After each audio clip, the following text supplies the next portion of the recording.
ರಾಯಚೂರು ಜಿಲ್ಲೆಯ ದೇವದುರ್ಗದಲ್ಲಿ ಹಳೆಯ ಕಟ್ಟಡದ ಚಾವಣಿ ಕುಸಿದು ಬಿದ್ದ ಪರಿಣಾಮ ಇಬ್ಬರು ಯುವಕರು ಸಾವನ್ನಪ್ಪಿದ್ದು ಮತ್ತೋರ್ವ ಗಂಭೀರವಾಗಿ ಗಾಯಗೊಂಡಿದ್ದಾರೆ.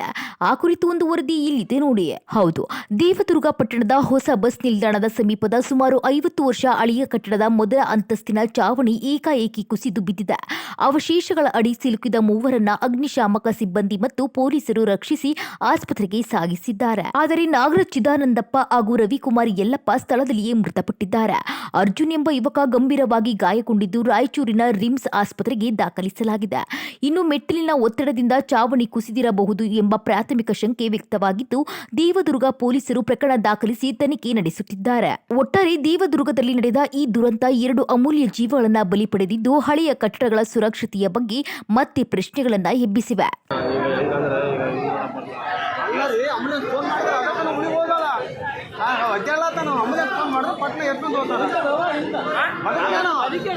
ಅದೇ ಫೋನ್ ಮಾಡ್ತಾ ಇಲ್ಲ ಆಂಬುಲೆನ್ಸ್ ಅವರು ಆಂಬುಲೆನ್ಸ್ ಫೋನ್ ಮಾಡಿದ್ರೆ ತಗೊಂಡು ಹೋಗ್ತಾರ. ಹೆಂಗೆ ಒತ್ತಂದು ತಂದಾನೆ ಬತ್ತಾ ಚತ್ತು